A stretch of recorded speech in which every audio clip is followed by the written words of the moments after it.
Mm. Okay. Hello, everyone. Hello, everyone. I'm KIRSI. I'm KIRSI WALLINHEIMO, a university lecturer in teaching foreign language education at the Faculty of Education at the University of Helsinki since 2003. My pedagogical and research interests include the implementation of digital learning environments, especially in language teaching and learning, and also phenomenal-based learning, and then playful approach to learning, and subject teacher education, and the primary school education is also those in my research interests. Yeah, KIRSI, really thank you for this opportunity of talking with us. We have learned from the media and from other past events that Finland has been performing very well in PISA results. And many educators are curious about your secret.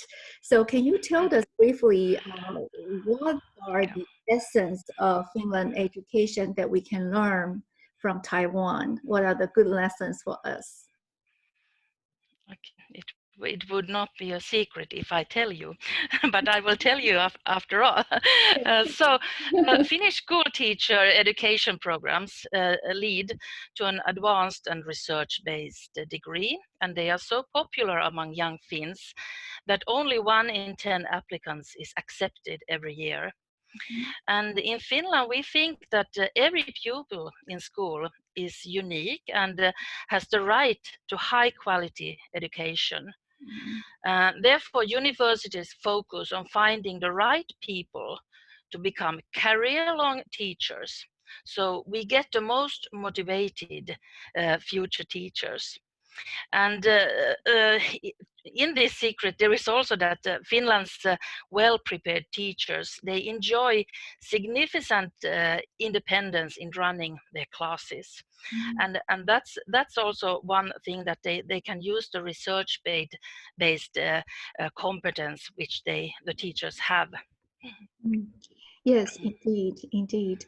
And recently, unfortunately, due to the coronavirus outbreak, most of the schools in the world have been closed and moving their classes online. And although Taiwan is quite fortunate that our schools are still open, we want to take the precautions, and then now we are preparing to have our classes online as well. So we are also aware that digital education is a part of the future learning. It's essential for the 21st century learning. So how would you recommend our teachers in Taiwan to prepare themselves for digital education? Just give us some broad idea of how to prepare themselves. Yes, we are all standing in front of a big issue, because many of us have or think that we have the digital tools, we have the digital skills, but now suddenly we have to start to implementing them all the time. So that's something which is definitely new. But the most important thing is for the teachers to think of is that with good planning and openness and transparency and patience, you can progress in small steps. And that's important to think and understand, so that you are not alone. All teachers are standing at the same level now, actually, and you could also use all the collaboration which you can get through the interaction with other teachers, and for example co-teach together with another teacher, and in that order get help and support. Exactly, collaboration is not just essential for students, but also among teachers.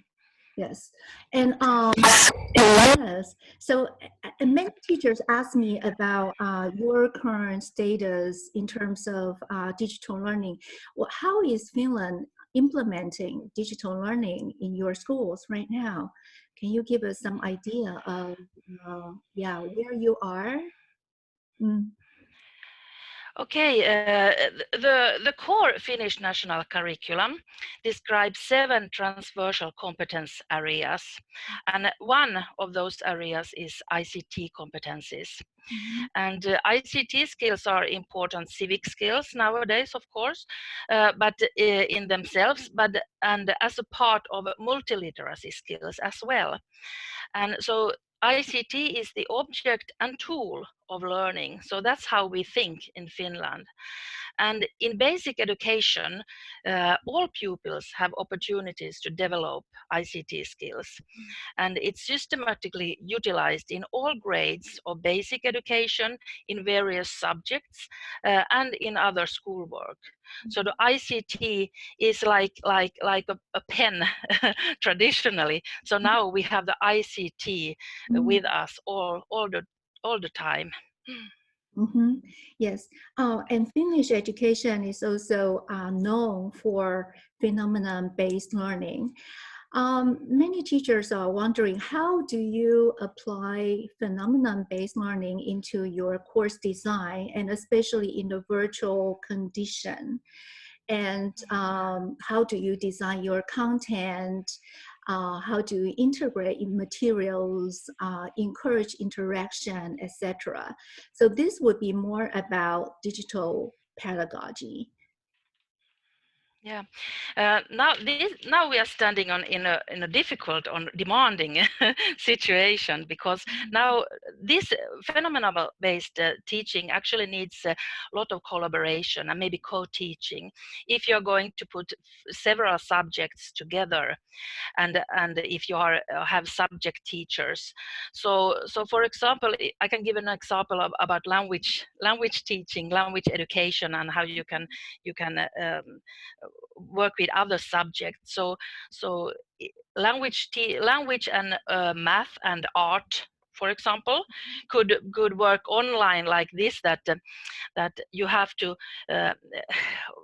reflect, or you have assignments which you have write in another language, for example English as a foreign language, and despite that you could have assignments in math which have something in English, and then you can implement the language into math and arts. But despite that, you can also think it opposite, that you can have a math lesson where you implement parts of features of English subject or art subject, so that you combine different parts of each subject, and there you need collaboration with other teachers, or then you yourself as a teacher, if you're teaching at a primary school, elementary school, you can choose which subjects could match together, yeah, and you don't have to do everything at once at the time. So in small steps, that's my advice. Yes, yes. Online learning is actually still new for many teachers and students in Taiwan, and usually their concern comes from assessment, because it may be very difficult to assess students' achievement in a traditional way, as successful as the traditional way. So how would you recommend teachers to evaluate their programs and their students' progress when they give online programs? Assessment is one of the most demanding part, actually, of any kind of learning, not only online learning but also face-to-face learning, because in order to assess and evaluate your pupils, you have to usually formative assessment tools, which means that you are assessing, you are evaluating your pupils on the way from the beginning until end. But you also have to learn your students to assess themselves. So self-assessment is a very important part in order to gain learning. And feedback from different sources is important, and especially in online learning, it's not always synchronous. You are not always online with your teacher, so that your teacher could give you the feedback. So therefore, you need feedback maybe from your fellow students, or maybe from other teachers as well. And fellow students, especially our peers, are an important source in feedback and in peer assessment.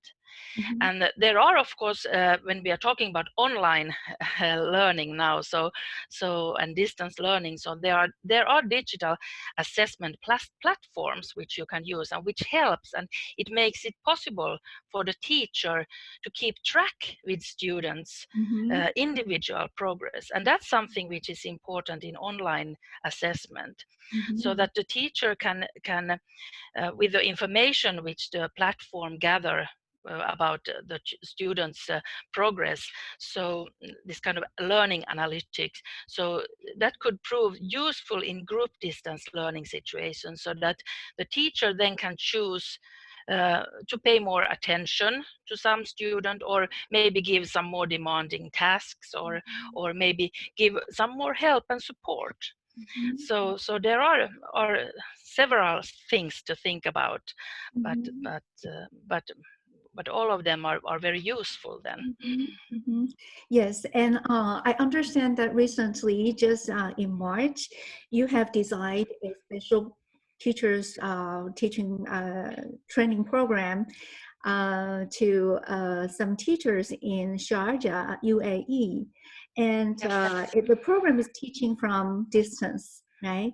And could you tell us a little bit about the program and how is it going? Yeah, so we started with an online webinar, a 3-hour webinar, and there were exactly 165 participants online at the same time, and we have an online lecture which we started with, but we had several short pauses where the participants could ask questions or comment, and we also had a chat box open all the time, so that the lecturer or I could see the questions and the comments coming all the way. But during that lecture, it wasn't just an online lecture. The participants could also implement at the same time when I showed some platforms or examples.